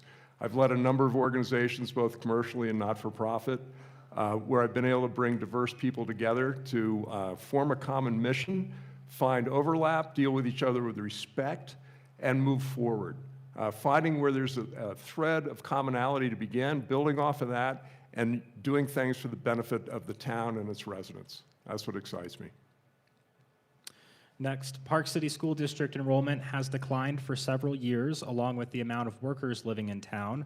Right now, just 12% of the city's workforce lives within 84060. Are you concerned about the loss of the middle and working class, and what can the city do to change that? Yeah, great question. As people say, we don't want to become a retirement village. That's not what we should be. We shouldn't be a gated community, economically gated community. So what does that mean? You asked a question in the first round where, what are we going to do with Larry H. Miller? You know, we'll get to Richmond Flat, I presume, later, but that represents a great opportunity for us to expand housing, do something perhaps with transportation, a number of other solutions that'll lead to Park City being a more vibrant and complete community. Ryan? It's absolutely alarming. We've seen that number change over time. It impacts, with 88% of our workers commuting into town, it impacts not just the traffic, obviously we see it every day, but to me, raising kids in town, it impacts the way this community feels. I want to live in a community where when I go to soccer games at Pine Brook Park, there are teachers on the sideline. I mean, what's a more fun moment than to go to the resort and see a friend working at the resort or in a ski shop, that it feels like a complete community, that the ski culture that has eroded a little bit, it's not 1985, it's harder to move here in a van, but that ski culture that we don't want to lose, I don't want to lose it, and I don't want to raise my kids in a place that is so incomplete. So we got to do more on housing. That's why I led on childcare. We need to make this an attractive place to live. We know parents can live 3 miles down the road and have twice the house and a lot easier way to live, but it should be worth it. This is the best place to live in this community, and we need to make it worth it for parents and families and seniors to live and stay within our boundaries. The elected mayor will be tasked with appointing a new city manager. What qualities are you looking for? Ryan, then Jack. You know, I've been clear that what I'm looking for is a really strong organizational leader. You know, Matt Dias, who's a good friend, one of the smartest guys I know, and was an incredibly talented manager. He was phenomenal at managing us, at managing the politicians and the stakeholders, and I was so jealous of him on the radio talking to Leslie. I was like, oh, why didn't I think of that? Great communicator. But what I really want in that next leader when we talk about this culture change is someone with a demonstrated record of organizational leadership and culture change and bringing a team together. Because we've got work to do in our organization to rebuild trust between elected officials and our staff. And the city manager is the person who needs to do that day to day. So someone who's very organization-focused and staff-focused and has a track record of demonstrating it. Yeah, this is perhaps the most important decision that will happen early in the next administration. It's likely the city manager will survive the council and the mayor. What I would like to see is partially of a culture shift, as I alluded to before. The city manager's got to be able to elicit from his many specialists below him great work product that comes in a vetted format that'll lead to actionable decisions at the council. That's huge. I've been involved in hiring, tens of people over my career. I've seen people who are comfortable as generalists dealing with, as this person will be, many specialists that know more about their verticals below them than they do. They've got to be comfortable, secure, and they've also got to be able to manage the staff such that they'll take direction from the council as opposed to the other way around. We don't want to see that.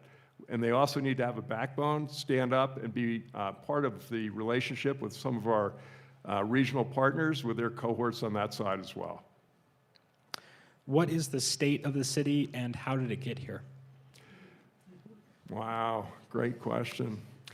You know, the National Community Survey I alluded to in my opening statement, we've got the bones, this is a great town, we've got the bones of an absolutely magical place, as Jeremy refers to it. The trust in government, the transparency, the value that people see are all low and declining. I think that's a shame. I think that raising the citizens' voice, raising the residents' voice in town, making sure there's transparency and accountability is the road to turning that around. I would like to communicate differently. There's the state of the city now. I would like to have monthly town halls in different neighborhoods because it's more important that we hear from the residents than the residents hear from us. Yes, well, we do those monthly town halls, mayor and council in the neighborhood, and I absolutely want to continue those. I think the state of the city is amazing. I mean, this place, we could do nothing for the next 4 years, and this place would be better than 99.99% of the places in America to live. So I feel blessed every day to live here and to be a part of this community. I don't know how the state of this city could be anything less than phenomenal every day. But of course we have challenges. We have challenges with affordability, with traffic and transportation. We got things to do to prepare for the Olympics. We've got projects that feel stuck that we need to get over the line. We've got work to do in our culture. We can keep going through the list. But fundamentally, I feel like the things that I've heard from my opponent's supporters online, that we need to take Park City back, that the city's enthralled to developers and special interests and the resorts. That is not the city government I see at all. It does not reflect what I see every day in the city. I see hardworking people trying to do best by the city, and that doesn't reflect my everyday reality, which is that this place is as good as it gets. As mayor with seats on 2 Olympic committees, how would you prepare the city for the 2034 Games, Ryan? Well, the great news about the Olympics, there's been concern that we're behind. And let me reassure you, if we go back to that 2002 timeline, we are still 2.5 years before those games were even awarded, much less done anything for, and we started with nothing. So we are, not only are not behind in the Olympics, when you talk to folks in the Olympic Committee, the danger is that we actually might go a little too quickly. We want to take the time to understand what our community's visions are for the Olympics. So Park City has a real seat at the table as part of the host communities committee. You heard from Tana. We have a permanent seat as chair. Brad Wilson, the CEO of the Olympics, will be coming here after our election to do a listening tour in the community to hear from us what we want out of the Olympics. Now, what we are going to get from the Olympics, the IOC doesn't come here with a big pot of money like they used to, but we know it's transportation. It is a generational opportunity for transportational investments on our 248 corridor. We're already doing the work to do that planning. So that Olympic planning is already in progress. And second is the fun part. Is it gathering spaces? Is it Main Street? What do we need to host a great, memorable games for ourselves and other generations that are going to come after us and enjoy it? Thanks. I think is this on? Okay. I think what's important here is that while we had a great Olympics in 2002, I don't know that we've profited as much as we could have from the experience that we had then. There are a number of people still in town, a number of great Park City residents and regional residents who can help us recreate the magic, not reinvent the wheel. We've got a series of different committees. We'll be participating in those at various different levels, which makes sense. We've got to be highly coordinated. I think there's also a different emphasis that will be placed in this Olympics. Security is going to play a much greater role than it has in the past. And transportation and housing are other issues that are going to come up, but they've got to pay dividends before, during, and after the Olympics. We want to make sure that we just don't throw a great party. Next question, starting with Jack. With the state legislature, are you concerned about overreach, and can any good come from state interest in city affairs? Well, we're not a home rule state. You got to start with where the ball lies. Play the ball where it lies. What's really important is to have good working relationships with the state. And I've worked with the state before. I've helped before in 2018 get medical cannabis approved in Utah. That was something that was wanted. I've worked with people at the state. I've worked with the health department. I've worked with people in the two houses.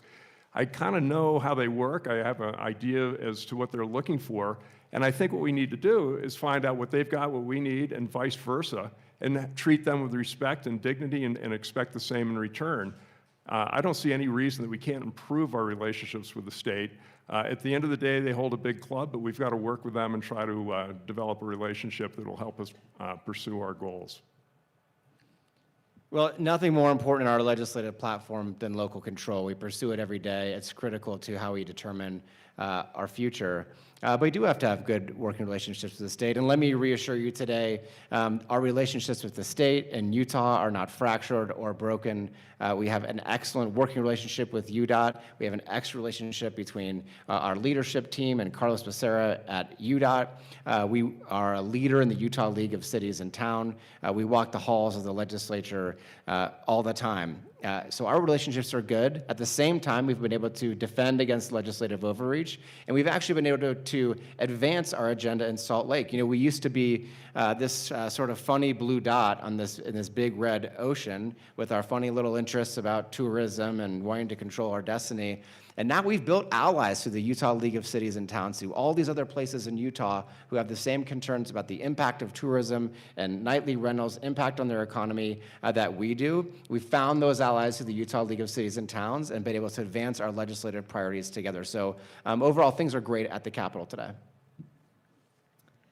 What is the biggest mistake the city council has made in recent years?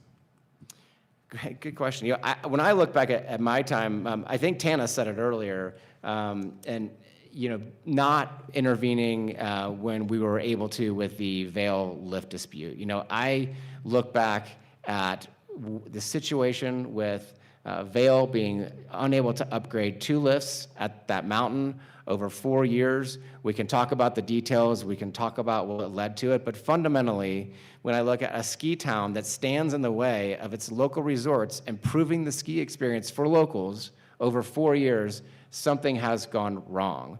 So we had the ability at that time to step in. This is frankly at the start of our term on city council. We didn't even know we had this ability. You know, benefit of experience in hindsight, we would do that again. Not to override the code is the code, but to sit down with Vail and settle the dispute and not let it go as far as it went. You know, if you've been waiting on the lift line and seeing what's happening at that mountain over the last 4 years, or wondering about the lack of investment in that mountain, you know, I think you have the city to blame. I don't think we handled that great.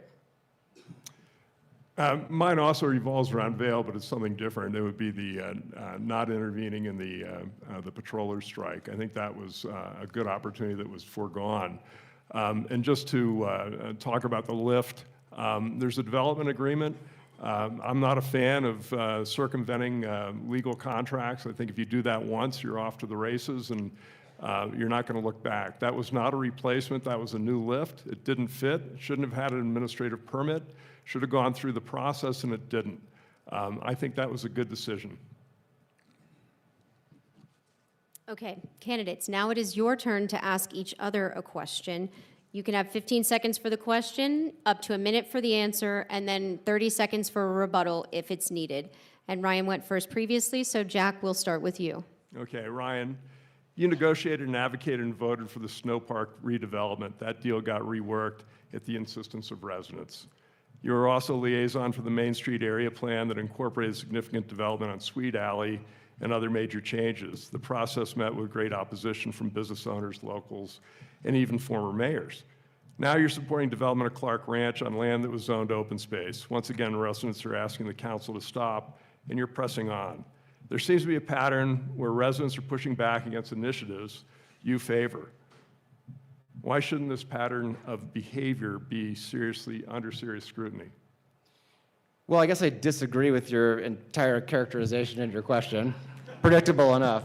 The Deer Valley deal was broadly supported by residents. There were a minority of residents in the neighborhood who didn't like that change.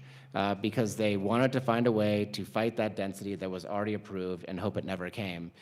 We have a responsibility to look out for all of our residents, and that was clearly in the interest based on public feedback, based on leaders who came and spoke to us, based on folks with the long arc of time to say, make a bad development a great development and transform the base area for Park City for future generations. Main Street Area Plan, we held 2 open houses where the KPCW itself reported the feedback was overwhelmingly positive. We brought it before the community and we listened. You know, we heard from the community. We heard from Dana Williams, who couldn't even wait to the public hearing, maybe go out and drink a beer with them and tell me how much he hated the hotel on Sweet Alley. So we talked about that. And the important thing is not bringing big plans to the community and pushing those forward, but listening to that community feedback, exactly what we did. So we're not tied to specific access to that plan.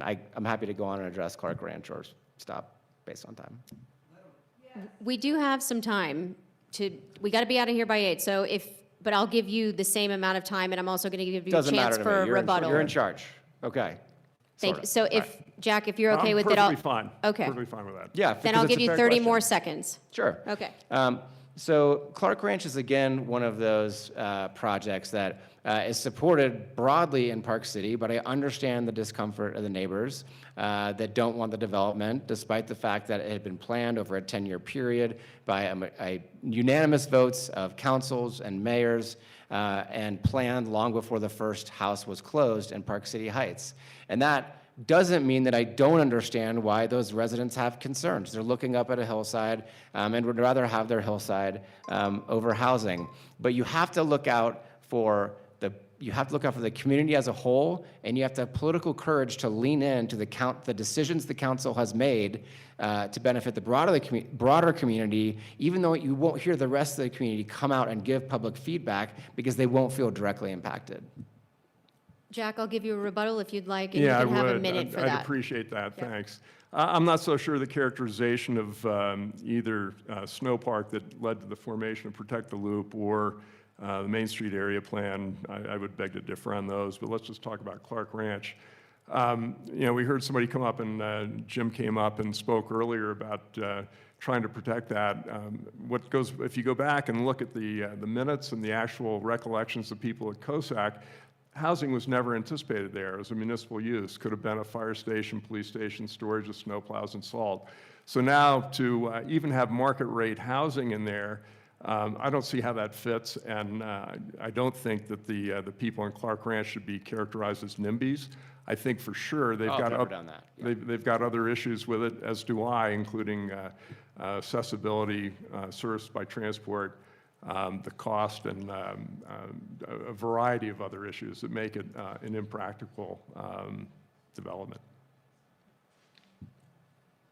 I'm going to give Ryan a chance to ask a question unless you feel you need another 15 seconds. Okay. Yeah, the one thing I'll say on Clark Ranch, and we can sit here and have a disagreement about it, the easiest thing for me to do in this election, because there's a lot of voters in Clark Ranch, would be to say, yeah, we've been working on this for 10 years. We have a developer at the table. We've taken unanimous votes to bring them there to produce a specific amount of housing, but it's an election year. If I just say, yeah, we'll look at that, we'll move it, we'll look at other places, we'll study it. That's what politicians do, and I don't do that. I ran for office on this stuff. I ran because I care about our workforce, because I think a little bit of housing is okay, because I think ultimately it will benefit the neighborhood.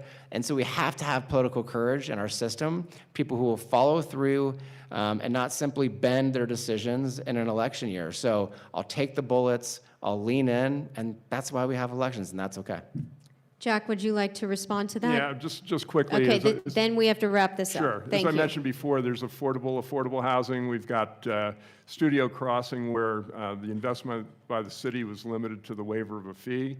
There's more land over there where more density for housing for affordable could be had effectively at very little cost to the city, as opposed to pursuing something that's quite expensive in a very remote location, not walkable to anything, at the end of a dead-end road that doesn't exist. I just think it's a complete red herring. Okay. So then now, we're ready to move on. Is that all right? Sure. Okay. It's mainly because I want the audience to have time to ask questions, and the library has been very generous to us, and I don't want to go over our time too much. Okay, so thank you for that. So I don't even remember whose question this. It's my question. Right, okay, go, thank you, go ahead. I alluded to it earlier. I think, sort of throughout the campaign, I feel like what I've heard from your supporters online and from you, in your own words, this idea that Park City needs to be taken back. You marched in the parade with a banner that said, "Take Park City back." I mean, those are charged words, and I've heard about the cities in the pocket of developers and the resorts and special interests and shattered relationships and fractured this and broken that, and the past 5 mayors who endorsed me led us into our current predicament. I just want to know, as you sit here in your heart of hearts with the community before you, leaders past and present, if you really believe the city is as broken and sort of dark in this way that has been portrayed in your campaign. Absolutely not. I think you're mischaracterizing what I'm trying to do. No, it's not broken. I would agree with you. This is better than 99.99% of cities in the country. But however, if you think it can be better, does that mean that you're a hater? Absolutely not. I strive for better. I don't think that, and when I knock on doors and talk to people, what I'm trying to do is to bring the voice of the residents forward. I don't think it's in balance currently. I think there's things that can be done to increase the residents' voice that will be better for our town. What I would hold out there as a charge for the city is that everything that comes out of City Hall is in the best interest of Park City and its residents. I want to make sure that I'm just another resident like you. I want to make sure that my voice and my peers' voice, all of you in this room, have a say in how we go forward. I don't think it's quite at that level yet. I go to city council meetings and scratch my head. Like, where did this charge come from?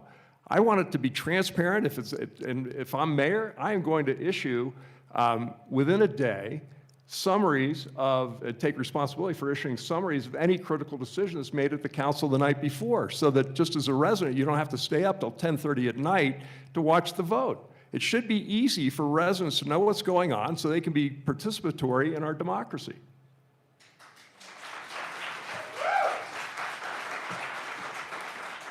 Brian, I'll give you 30 seconds. Sure, yeah, and I think, I think I agree with a lot of what you said there, and that, there we go, all right. And that's sort of the Jack I know, and that I was, a little bit, trepidatious, excited when you ran, and you're a smart guy. We've always had a cordial relationship. And I feel like there's quite a big delta between we should always try to make the city better, that's already phenomenal, and take Park City back, and everyone seems to be in the tank to a special interest, a resort, or a developer. It's a very different vision that I hear from you in all the relationship we've had over time as together, and a vision that feels very dark about where we are as a town. And it's something that just hasn't come across well to me during the campaign. Yeah. As I said, I love Park City. Don't get confused about that. Okay, now I'd really like to move on to the audience portion, if that's okay with you. If that's okay, great. So audience, if you'll come up to this mic. Woo! You will have 15 seconds to ask your question, and I'd appreciate it if you keep it tight so we can get to as many as possible. I don't know if we're going to get to this whole line, but good for you. So you'll have 15 seconds to ask the question. Please state your name, and then you'll have 1 minute to answer. My name is Sue Gould. Ryan, you say there was unanimous support for putting affordable housing on Clark Ranch. With all due respect, it doesn't seem you are reading or listening. The entirety of COSAC minutes and the group's own recommendation to council, included in the record available for your independent review, shows that not only was housing not unanimously recommended, it wasn't recommended at all. Not by anyone. It wasn't even discussed. And former COSAC members like Jim tonight confirm exactly that. How do you justify your relentless push to rezone open space? Does history not matter? Does the intent of an open space purchase and those who guided it not matter? And what's next? Housing on Treasure Hill, the Armstrong pasture, Bonanza Flat. You'll have 1 minute. Was that question for me? Well done. I think Jim objects to your characterization too. Look, the reality is, I know the history well, and you're right. When COSAC purchased the land, they earmarked 10 acres for municipal uses, and very soon after, the council tasked by their own desire and by the state to find opportunities to build affordable housing in Park City, put a circle around those 10 acres and push forward. It was delayed by COVID and circumstance and annexation of the land. We brought it forward with a developer to a public-private partnership, and that's how it's gone for 10 years, or let's say 8 or 9, a very long time. So I'll have to just respectfully disagree with your characterization of that history on some level, and I don't think we're going to find agreement on that project. My name is Tori Stewart, and Ryan, I'd like you to please address the accusations that are being thrown around in the media that state you are always pro-development and that you've never seen a workforce housing project you didn't like. I'm glad you asked that question too, because I do support workforce housing. But the reality is I support balance. And so there's been a lot of nonsense put online from never seen a development he doesn't like to, all the way down to the grossest things that I don't even know if the people are real that they would say online. Welcome to social media. My record is clear. I led the Planning Commission to deny the Dakota Pacific project at the expense of open space, or of affordable housing. I led the Planning Commission to deny development of affordable housing and open space at Highland Flats. I led the Planning Commission to deny the expansion of the outlets, contrary to the general plan, at the expense of affordable housing. I led the council to deny a project called Lincoln Station on Bittner Road at the expense of affordable housing. Further, the only market rate development approved by this council during my time on city council is Studio Crossing, and I was only one of 2 votes to vote against it. And when the developer came back, when the project was already coming on out of the ground, looking for an appalling $2 million fee waiver, a real developer giveaway for folks who want to talk about that, I was the only council member to stand and vote against that. That is the most despicable thing I've seen the city council do in my time. So if you want to be pro-development, real quick, and really make a lot of developers happy and get into development, being on the Planning Commission for 5 years, the council for 4, and simply saying no to development over and over again is about the worst way you can hope to make friends with developers that you will find. Thank you. If I could, you talk about the $1.9 million fee waiver. Has there been a workforce or affordable housing project done that hasn't gotten a fee waiver? I can't answer that, but our code is clear that public or nonprofit projects are eligible for fee waivers. That project is neither. Further, the absurdity of the fee waiver is fee waivers are incentive for developers to deliver affordable housing they otherwise would not. In that development, the incentive for the developer to deliver that housing was a change in their entitlement to deliver tons of nightly rentals and commercial density, which consume the affordable housing you're created because there's demand for more workers and it has no impact at all. That's why those projects don't get fee waivers, and that's why the code is what it is. Thank you. Andrew Morford. Mr. Dickey, during your time on the City Council, there have been credible allegations of conflicts between your council duties and your private business interests. I refer to your dealings with the Deer Valley Snowpark Village project. These conflicts can only magnify if you're elected as mayor. How can you act in the best interest of the town and its residents with such inherent conflicts? Well, this is great, and Jack's going to really appreciate the question that you have coming right behind you. I'm enjoying your letters to the editor, Andrew, and this conflict that you brought up. And what he references is the fact that my wife and I own Model HOA. We manage HOAs in town. We've built this business from nothing that we're incredibly proud of, that we get to interact with thousands of residents every day. We do represent some HOAs in Deer Valley who did not support, at least at the HOA leadership level, our boards, the agreement between Deer Valley and the city. And so as a council member, what I did was vote against the interests of my customers, my own financial interests, in order to support the deal that was good for the city. So I don't know how you could manage a conflict any better than subverting your own financial interests for the city. Now, if we can talk about the work of HOA management, the landscaper and the snow removal doesn't have a whole lot to deal with lobbying the government. It's not what we do, but that's a bizarre way to frame a conflict. Thank you. Sue, rail trail. Sue Rosenberg. I think we all agree that we want to be informed citizens and contribute to the community in Park City. And one way to do that is to stay informed about what's happening at council meetings.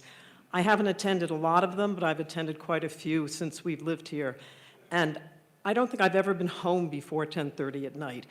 What's your strategy as mayor, since you will run the meetings? How are you going to keep them to a succinct amount of time and really yet have democracy be active? Want me to go first? Sure. Ryan, I'll give you a break. There we go. Thanks. You're going to get laryngitis over there. I've run a lot of meetings in my career, and having an agenda, there's basically the NATO theory of meetings. So the nature of the meeting, the agenda, the timing, and the outcome. Those should all be known by all participants before the meeting begins. And if you do, lo and behold, things sort of go a little bit smoother. And I think the other thing is to work behind the scenes to make sure that discussions are kept from stream of conscious. If you've been to enough meetings, I've been to enough meetings, and sometimes you kind of wonder about that. But then the other thing I alluded to before is having the city manager make sure that the staff provides a series of actionable alternatives that are truly vetted so that true decisions, strategic decisions can be made pretty succinctly if one reads the report in advance of the meeting. So would you be in favor of putting time limits on agenda items on the listed agenda? So for example, when we, the citizens, want to hear what's going on, we know exactly when to show up? I think that would be a little bit of overreach. You can't anticipate in advance what the richness of the conversation will be. If you knew that, that would be easier to do, but I wouldn't hold out for that. Ryan, I'll give you a chance to respond as well if you'd like. Yeah, I love the idea of time boxing the agenda. The challenge is you just don't know how much public input you're going to get or how the discussion is going to go. So we're a little bit stuck there. I think two things hold us back. One is we just lack vision, a clear vision, a cohesive vision as a council. And so when issues come before us, it feels sometimes like we're sort of boiling the ocean from scratch instead of having a clear discussion and about initiative, how it fits into our vision as a council, which really can make it a lot easier to make a decision. Instead, it just goes on and on. And then the second piece is those staff reports. We need to have decisions that come before council with clear decisions to be made. And part of that is the mayor's role to really take that discussion and shape it towards those questions instead of simply letting things go on and on, because you shouldn't have to be here until 10:30 at night to know what's going on in town. Okay, thank you. Depending on how long the answers are, we'll have time for one or two more questions from the audience, and then we're going to give you each a minute for closing statements. So real quickly, Peter Marth, 44-year Old Town permanent resident. Matt Diaz and the mayors of the past, I know all of them. I've been involved in city council meetings and battles from the 80s all the way through today, and what I'm seeing is alarming to me is this division in our community. And I, with all due respect, Ryan, I really appreciate the time that you put into the community, and your heart is good, but I have a question for you regarding the Mine Bench proposal decision vote that you made to destroy recreational open space, wildlife habitat, and a trail system, which I feel was done. It was pushed back on by the community for 5 years as a horrible place to do it. And at the last minute, all of a sudden— Could you ask your question, please? At the last minute, suddenly came in front of the council, Megan McKenna, all of the Deer Valley big business hotels came and were in favor of destroying our open space and trails on the Mine Bench. And I was there. There were two people that stood please up. ask your question. You were the only one to vote to proceed with it, and I'm very proud of Tana and Max for changing their mind in that meeting. Will you nail the coffin? Will you nail the coffin and—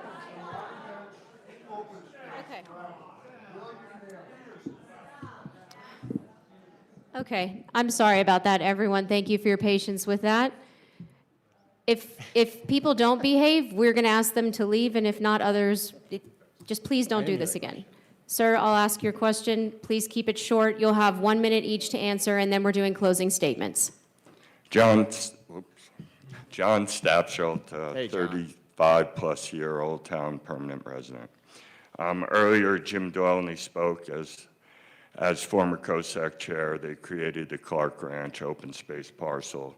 For 25 years with Think, I led the Treasure Hill Conservation and Open Space Initiative.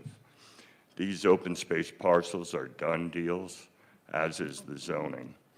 As elected officials, your job is to protect your Sir. citizens. I'm going to be done. Well, I'm the just last please ask the question. Okay, I will. The existing bold Main Street plan would require rezoning lots on Sweet Alley, Main Street, and Marzac. Would you commit now to voting against rezoning/upzoning of Sweet Alley, Main Street for new hotels and future development? Well, I can take that one because it's easy for me to say yes, because the Main Street area plan that we worked on did not prescribe any zoning. KPCW, again, has the reporting. We can share the link. I'm directly quoted saying, no changes in height limits, 45 feet height on Sweet Alley as it is today. There's been bizarre rumors about 6-story hotels and 650 beds. I don't know where this stuff comes from. Everything that was proposed fits within the zone. Of course, in the big picture, if the community doesn't want a hotel on Sweet Alley, we won't have a hotel on Sweet Alley. The Main Street area plan was a conceptual plan about walkability, vibrancy, what's the next turn of improvements on Main Street. We are not tied to any specific idea within that plan. It's how do we achieve that vision in a way that's in harmony with the community. John, I think the paramount principle here is not to mess with the historic nature of Main Street. It's the beating heart of our town. It's what makes us different than everybody else. We're not a wide spot on I-70. We're a historic silver town. We're a historic mining town. And once you destroy that, you can't put Humpty Dumpty back together again. I think you're on the right track. I will count. Good one, good one. Nothing in the rail trail. So I said 20 years next to the rail trail, it keeps coming up even though people say it's not going to come up. Will either of you consider putting forth an ordinance that blocks any further discussion of development of the rail trail? Sure. I am against development of the rail trail. I couldn't be any more out there opposing this idea. Sure, yes. No trains on the rail trail. Keep it as it is. Yeah. I would reiterate that. I mean, the voice of the residents is spoken. I want the residents to have their voice. The people in Prospector and surrounding areas find the rail trail to be a magical place, and we shouldn't mess with it. Since we have one left, Thank you. There's close to a $100 million operating budget. If you become mayor, what are you going to do besides debate over development? There's so many more issues to talk about. Thank you. I'd be happy to go first if you like. Go ahead. I would like to do an operational audit on our city. We've got a huge budget. Anytime there's a huge budget, things sort of leak in and leak out. I think the opportunity there is to see if there's a higher level of service that can be provided to our residents for the budget that we should steward so judiciously. To my mind, it should just be put together in a way that we make sure that we get the most bang for our buck of that $95 million that it is this year. Thanks. I'm proud that we're good stewards of our money. We audit ourselves every year. We just initiated 2 additional pilot audits in different areas, primarily in our water department. In my 4 years on council, we have passed a balanced budget every year. We've had a budget surplus every year. Our costs have grown, but so have our revenues. And the most important thing to say there is we're probably not going to winnow many of those costs back. Our costs are going to continue to grow as our impacts continue to grow and as our demands for residents for programs and service levels continue to grow. But it's to protect those revenues, especially those sales tax revenues that really pay for the things that we have in town. About 85 cents on every dollar that we take in is paid for by a visitor or a second homeowner. And our property taxes, the city has never raised property taxes that rate in its entire history. We know our bills continue to go up, but that's looking at really primarily based in County and school district. So no increases in taxes. watch our budget, continue to be fiscally responsible. I did say that we were going to do the one last one. Super fast. Super fast. All right, this is the end. This will be the last one. 1 minute for closing statements And the last after this. person. Yes. Last one. I don't know if you guys can see me because of those lights, but I can see you guys. It's great to see both of you guys here, and thank you for the great discussion. Super fast. There was never a vote on the density of Clark Ranch. City Council asked for a range of numbers, and they came back with one design. How do you reconcile that, and what would make you hit pause on a project like this? And it's probably mostly for Councilman Dickey. Thank you. You know, we've said a lot about Clark Ranch, and you threw out a lot there. I'm not sure how to exactly answer your question, John. There was never a vote on the density number. But there was a vote on the density number. We had small, medium, and large scenarios with unit counts that that was voted on by council. We had Councilmembers Becca Gerber and Max Dolney on the large side. I was on the medium side, and that's headed towards where we are today. So I think the last part of your question was the most important, which is, I think, how do you reevaluate projects that come before you? If you know people who've watched me work over 9 years in public, if you've read letters to the editor in the Park Record, which are clearly people who know me and are sincere, my style is collaborative. I'm a listener first. You don't see bombast from me. I've changed my mind on things. I've taken votes that I've regretted. Like 2 hours later in bed going, why did I do that? I'm an open-minded guy. I'm a creature of the political center. I'm here to listen to our residents and what they want, and I'm always open to reevaluating projects. But when I feel like we're on the right course, I also have political courage to lean in. And so we're at a little bit of that inflection point here. Can we scale down the density a little bit? Sure. Can we work on the project to make it better? We brought a new road. I'm always for our residents. I'm always for mitigation.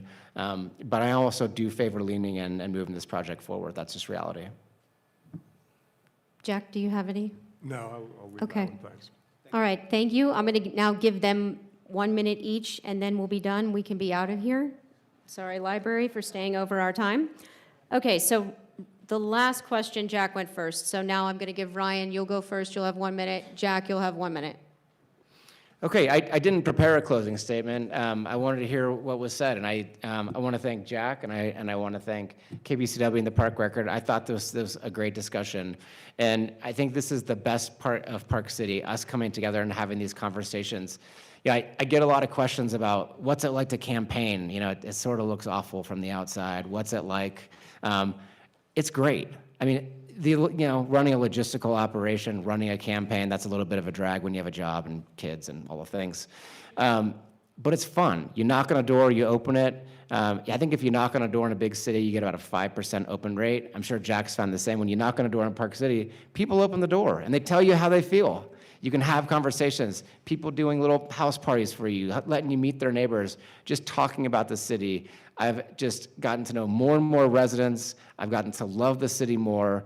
It's been an absolutely positive experience. I've loved getting to know you all. I'm asking for your vote. I'm asking for you to give me the opportunity to lead, and I'm really looking forward to our future. Thank you. Jack? Well, Ryan, it's been a pleasure to be up here with you, too. Thank you.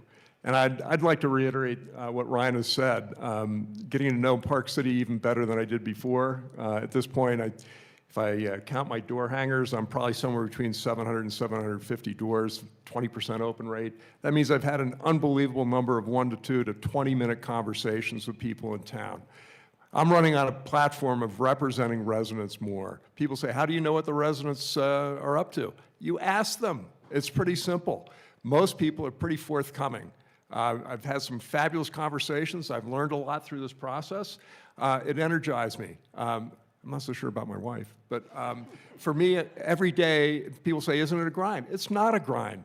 I love the people of Park City. I love our town. I simply want to try to make it better and represent the residents more. I thank you for your time here tonight. You've been very gracious, and it's been great at KPCW and the Park Record. Thank you.